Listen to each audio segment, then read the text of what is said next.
அரியலூர்ல போனப்போ நான் கரெக்டா அந்த ஊருக்கு போறதுக்கு முன்னாடி ஒரு அந்த ஏரியாலயே அந்த பவர் கட்டு.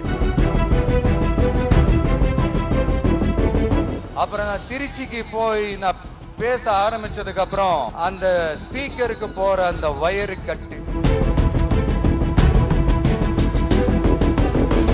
நேரடியாவே கேக்குறேன், சிஎம் சார் மிரட்டி பாக்குறீங்களா? அதுக்கு இந்த விஜய் ஆள் இல்ல சார். குடும்பத்தை வச்சு கொள்ளையடிக்கிற உங்களுக்கே இவ்வளவு இருந்தா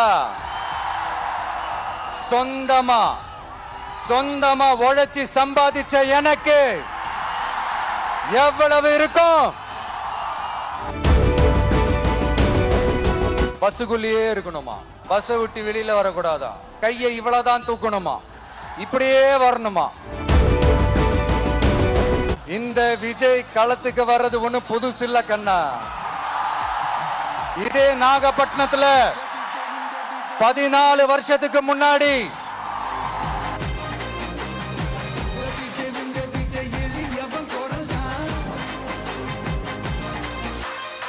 சிஎம் சார் மனசை தொட்டு சொல்லுங்க, வெளிநாட்டு முதலீடா இல்ல வெளிநாட்டுல முதலீடா? மன்னர்களை உனக்கு கட்ட வரனா?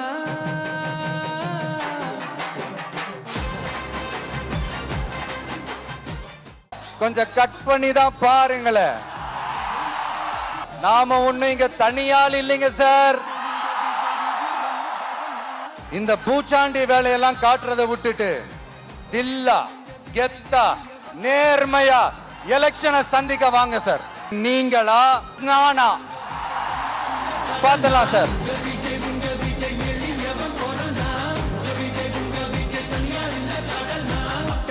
மன்னர்களை உனக்கு கட்ட வரனா?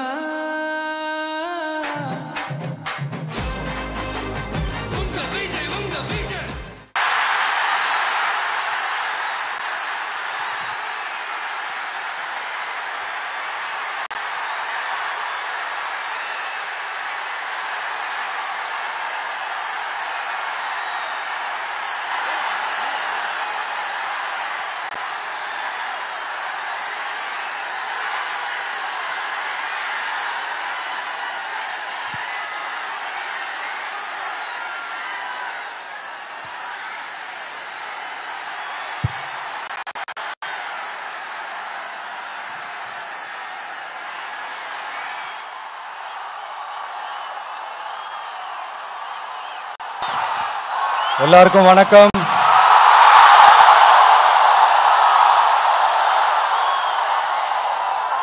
எல்லாரும் எப்படி இருக்கீங்க? சாப்பிட்டீங்களா?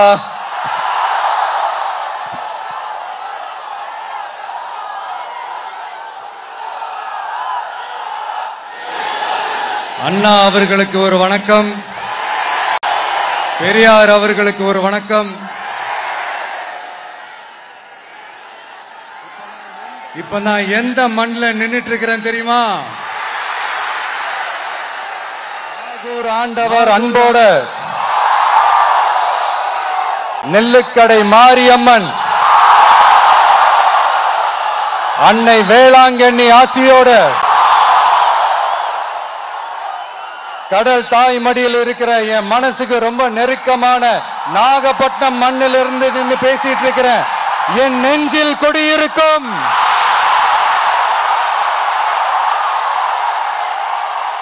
உங்கள் அனைவருக்கும் என்னைக்குமே ஒரு மீனவ நண்பனா இருக்கிற இந்த விஜயோட அன்பு வணக்கங்கள். இந்த கப்பல் இருந்து வந்து இறங்குற இந்த பொருட்களை எல்லாம் விற்கிறதுக்காக அந்த காலத்துல அந்தி கடையெல்லாம் நாகப்பட்டினத்துல இருக்கும்னு கேள்விப்பட்டிருக்கிறேன். மீன் பிடிக்கிற தொழில், மற்ற தொழில்கள், இந்த விவசாயம், எந்த பக்கம் திரும்பினாலும் எப்படி பார்த்தாலும் உழைக்கிற மக்கள் இருக்கிற ஊர் தான் நம்ம நாகப்பட்டினம் ஊர். மத வேறுபாடே இல்லாத அனைவருக்கும் பிடித்து போன மதச்சார்பின்மைக்கு எடுத்துக்காட்டாக வாழ்ற உங்கள் அனைவருக்கும் மீண்டும் என்னுடைய சிரம் தாழ்ந்த ஸ்பெஷல் வணக்கங்கள். இந்த தமிழ்நாட்டில் இந்த மீன் ஏற்றுமதியில 2வது இடத்துல இருக்கிறது நம்ம நாகப்பட்டினம் ஹார்பர் தான். ஆனா அங்க நவீன வசதிகளோட இந்த மீன் பதப்படுத்துற இந்த மாடர்ன் தொழிற்சாலைகள்லாம் இல்லை. அது மட்டும் இல்ல, இந்த அடிப்படை வசதிகள் கொண்ட இந்த வீடுகள்லாம் இல்லாம ரொம்ப அதிகமா இந்த குடிசை பகுதிகள் இருக்கிற ஊரும் நம்ம நாகப்பட்டினம் ஊரு தான்.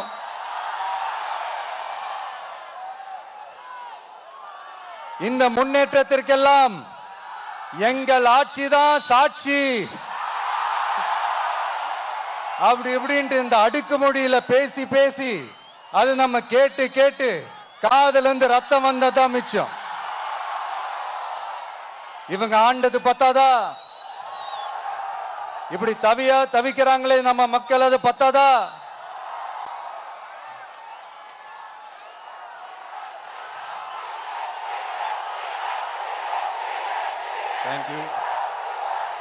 தேங்க்யூ. இந்த இலங்கை கடற்படையால நம்ம மீனவர்கள் தாக்கப்படுறதையும் அதுக்கான காரணத்தை பத்தியும் அதுக்கான தீர்வை பத்தியும் நான் மதுரை மாநாட்டிலே நான் பேசியிருந்தேன். அது ஒரு தப்பா? மீனவர்களுக்காக குரல் கொடுக்கறதும் அவங்களோட நிக்கிறதும் நம்மளுடைய கடமை, நம்மளுடைய உரிமை. நான் என்ன இன்னைக்கு நேத்தாங்க அவங்களுக்காக குரல் கொடுக்கிறேன். இதே நாகப்பட்டினத்துல 14 வருஷத்துக்கு முன்னாடி 2011 February 22 இதே நம்ம மீனவர்கள் தாக்கப்பட்டதை கண்டிச்சு ஒரு பொதுக்கூட்டம் ஒண்ணு நடத்தணும் இல்லையா? இந்த விஜய் களத்துக்கு வர்றது ஒண்ணு புதுசு இல்ல கண்ணா. எப்போ வந்தாச்சு. என்ன ஒண்ணு, முன்னாடிலாம் விஜய் மக்கள் இயக்கம் என்ற அந்த இயக்கமா நிற்போம். இப்ப தமிழக வெற்றி கழகம் என்ற அந்த ஒரு அரசியல் இயக்கமா நிக்கிறோம். அவ்வளவுதான் வித்தியாசம். அன்னைக்கும் சரி, இன்னைக்கும் சரி, இனிமேலும் சரி, மக்களுக்காக மக்களோட நிக்கிறது தான். இது புரிய வேண்டியவங்களுக்கு புரிஞ்சா சரி.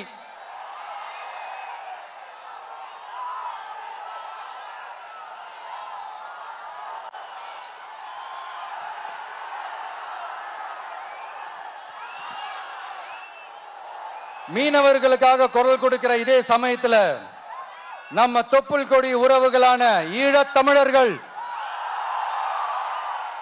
அவங்க இலங்கையில் இருந்தாலும் உலகத்துல எந்த மூலையில இருந்தாலும் தாய்ப்பாசம் காட்டின தலைவனை இழந்து தவிக்கிற அவங்களுக்காகவும் குரல் கொடுக்கிறது, அவங்களுக்காகவும் நிக்கிறது நம்மளோட கடமை இல்லையா? மீனவர்களோட உயிர் எந்த அளவுக்கு முக்கியமோ அந்த அளவுக்கு ஈழத் தமிழர்களோட அவங்களுடைய கனவுகளும் அவங்களுடைய வாழ்க்கையும் நமக்கு ரொம்ப ரொம்ப முக்கியம். நம்ம மீனவர்கள் படுற இந்த கஷ்டத்தை எல்லாம் பார்த்து ஒரு பெருசா ஒரு கடிதம் ஒண்ணு எழுதிட்டு அதுக்கப்புறம் கப்சிப்னு சைலண்டா போறதுக்கு நாம ஒண்ணு இந்த கபட நாடக திமுக அரசும் கிடையாது. மத்த மீனவர்கள்னா இந்திய மீனவர்கள், நம்ம மீனவர்கள்னா தமிழக மீனவர்கள். இப்படி பிரிச்சு பார்த்து பேசுறதுக்கு நாம ஒண்ணு பாசிச பாஜக அரசும் கிடையாது. நிரந்தரமான தீர்வு, நிரந்தரமான ஒரு இந்த ப்ராப்ளத்தை சால்வ் பண்றதுதான் நம்மளுடைய ஒரு முக்கியமான ஒரு அஜெண்டாவே. சரி, இப்ப நம்ம நாகப்பட்டினம் ஏரியாவுக்கு வருவோம்.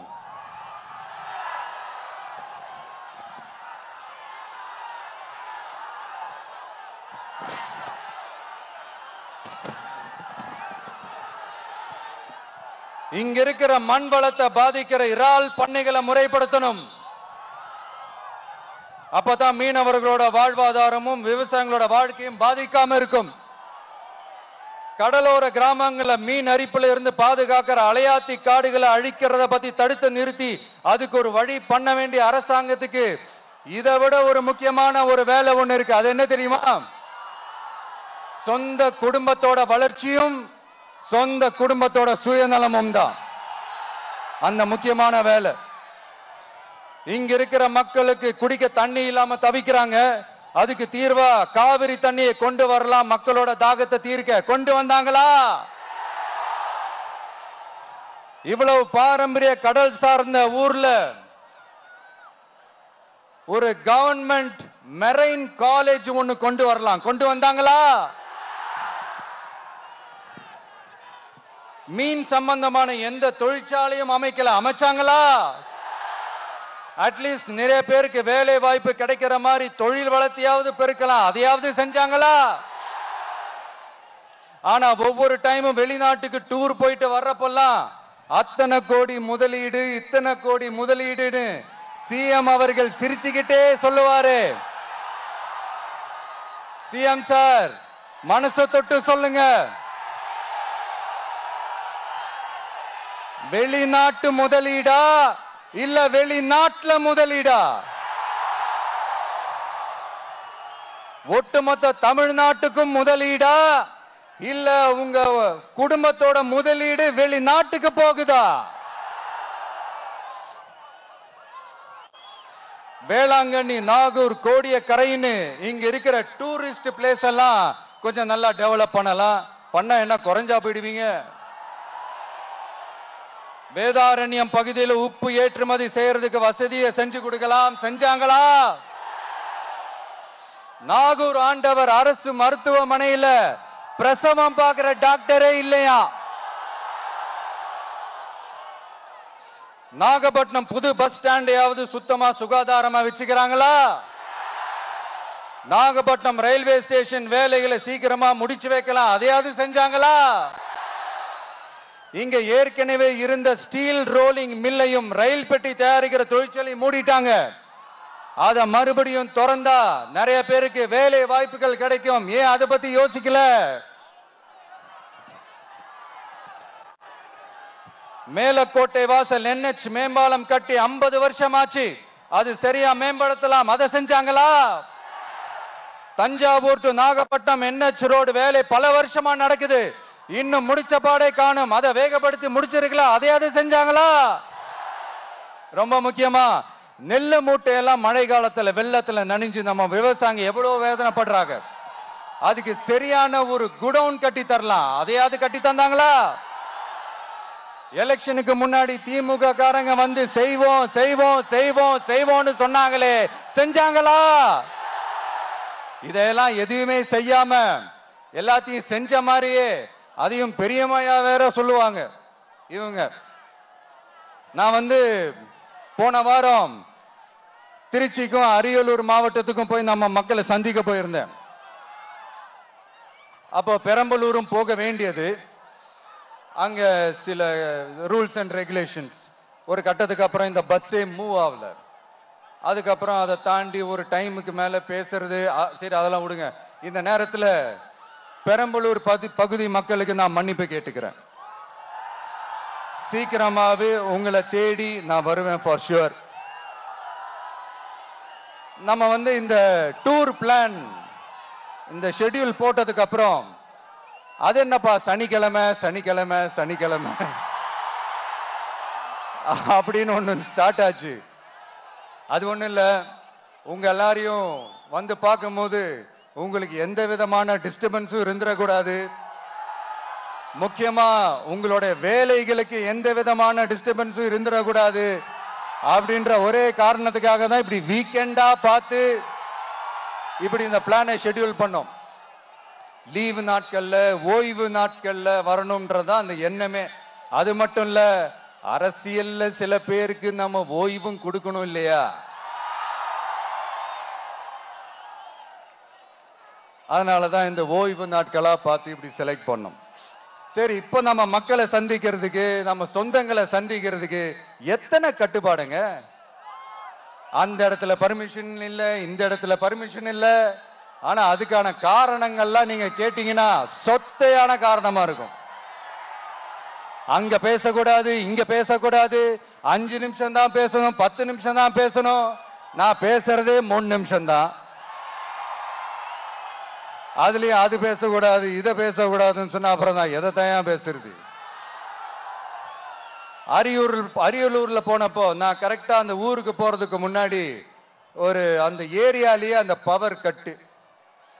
அப்புறம் நான் திருச்சிக்கு போய் நான் பேச ஆரம்பிச்சதுக்கு அப்புறம் அந்த ஸ்பீக்கருக்கு போற அந்த வயரு கட்டு. இல்ல நான் தெரியாம தான் கேட்கிறேன் சிஎம் சார். ஃபார் எக்ஸாம்பிள் இப்போ ஒரு RSS தலைவர் இங்க வராருன்னு வச்சுக்கோங்க, இல்ல நம்ம பிரதமர் மோடிஜி அவர்களோ இல்ல உள்துறை அமைச்சரோ இங்க வராருன்னு வச்சுக்கோங்க, இந்த மாதிரி கண்டிஷன்ஸ்லாம் போடுவீங்க, இந்த மாதிரி பவர் கட் பண்ணுவீங்க, இந்த மாதிரி வயர் கட் பண்ணுவீங்க. கொஞ்சம் கட் பண்ணி தான் பாருங்களேன். முடியாதுல, பேஸ்மெண்ட் அதிரும்ல. நீங்க தான் மறைமுக உறவுக்காரர்களாச்சே. இதாவது பரவாயில்லைங்க. இதை தாண்டி ஒரு ரூல் ஒண்ணு போட்டாங்க, பஸ்ஸுக்குள்ளேயே இருக்கணுமா, பஸ்ஸை விட்டு வெளியில வரக்கூடாதான், கையை இவ்வளவுதான் தூக்கணுமா, இப்படியே வரணுமா, மக்களை பார்த்து சிரிக்காத, மக்களை பார்த்து கையசைக்காத, இப்படியெல்லாம். ஐயோ ஐயோ ஐயோ, நானும் என்னவோ ஏதோ நினைச்சேங்க. செம்ம காமெடியா இருக்குங்க. I am just enjoying like anything. நேரடியாவே கேட்கிறேன் சிஎம் சார், மிரட்டி பாக்குறீங்களா? அதுக்கு இந்த விஜய் ஆள் இல்ல சார், அதுக்கு நாம ஆள் இல்ல சார்.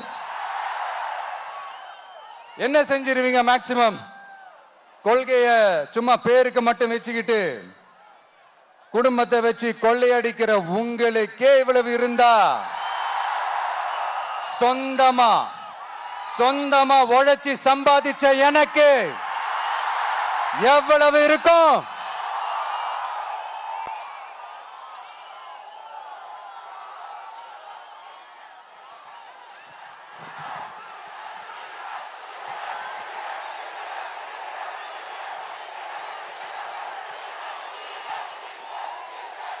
தேங்க்யூ நண்பா. என்ன நாங்க பெருசா கேட்டுவிட்டோம்? மக்கள் வந்து நிம்மதியா ஃப்ரீயா நின்று பார்க்கறதுக்கு ஒரு இடம், அதை நாங்க தேர்வு செஞ்சு அதுக்கு பர்மிஷன் கேட்கிறோம். ஆனா நீங்க என்ன பண்றீங்க? அந்த இடத்தையெல்லாம் விட்டுட்டு நெருக்கடியோட, மக்கள் நெருக்கடியோட எங்கெல்லாம் நிப்பாங்களோ அந்த இடமா பார்த்து செலக்ட் பண்ணி தரீங்க. உங்க எண்ணம் தான் என்ன சார்? நான் அவங்கள பார்க்க கூடாது, அவங்களோட பேசக்கூடாது, அவங்க குறைகளை கேட்க கூடாது, அவங்களுக்காக குரல் கொடுக்க கூடாது, என்னதான் சார் உங்க எண்ணம்? சரிங்க சார், ஒரு அரசியல் தலைவன் அப்படின்றதெல்லாம் மறந்துருங்க. ஒரு சாதாரண ஒரு தமிழ்நாட்டு மண்ணோட ஒரு மகனா, ஒரு நம்ம தமிழ் மக்களோட ஒரு சொந்தக்காரனா, என் மக்களை, என் குடும்பத்தை, என் சொந்தங்களை நான் பார்க்க போனா என்ன பண்ணுவீங்க? அப்பவும் தடை போடுவீங்களா? வேணாம் சார். இந்த அடுக்குமுறை, இந்த அராஜக அரசியல்லாம் வேணாம் சார். நாம ஒண்ணு இங்க தனியால் இல்லைங்க சார், மாபெரும் மக்கள் சக்தியோட பிரதிநிதிங்க சார், மாபெரும் பெண்கள் சக்தியோட சகோதரன் சார், மாபெரும் இளைஞர் இயக்கமா இருக்கிறோம் சார். மறுபடியும் சொல்றேன், 2026 ரெண்டு பேருக்கு நடுவுல தான் போட்டியே. ஒண்ணு இன்னொன்னு,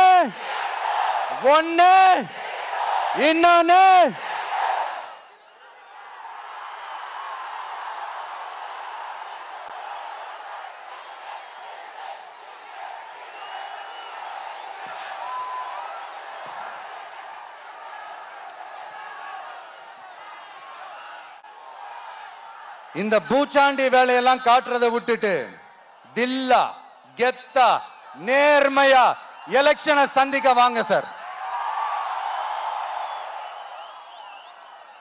பார்த்துடலாம் சார். கொள்கையை பேருக்கு மட்டும் வச்சுக்கிட்டு குடும்பத்தை வச்சு தமிழ்நாட்டை கொள்ளையடிக்கிற நீங்களா, இல்ல தமிழ்நாட்டில் இருக்கிற ஒவ்வொரு வீட்டுக்குள்ளேயும் ஒருத்தனா இருக்கிற நானா? இந்த விஜயா பார்த்தலாம் சார். இனிமேலும் இந்த தடைகள்லாம் போட்டீங்கன்னா நான் நேரடியா மக்கள்கிட்டயே பர்மிஷன் கேட்டுருவேன். மக்களே நீங்க சொல்லுங்க, நான் உங்களை பார்க்க வரக்கூடாதா? நான் உங்களோட பேசக்கூடாதா? உங்க குறைகளை நான் கேட்க கூடாதா? உங்களுக்காக நான் குரல் கொடுக்க கூடாதா? இப்படி நமக்கு தடையா போடுறாங்களே, இந்த திமுக அரசு மறுபடியும் ஆட்சிக்கு வரணுமா? உங்க நல்லதுக்காக நம்ம உங்க டிவிக்கு ஆட்சி அமையணுமா? சத்தமா சத்தமா கேட்டுச்சா மை டியர்? ஏன்பா நான் தான் அப்பவே சொன்னல, அவருக்கு ஆசையா பாசமா கூப்பிட்டா பிடிக்க மாட்டேங்குது. ஏன்பா மறுபடியும் கேட்டுச்சா சிஎம் சார்?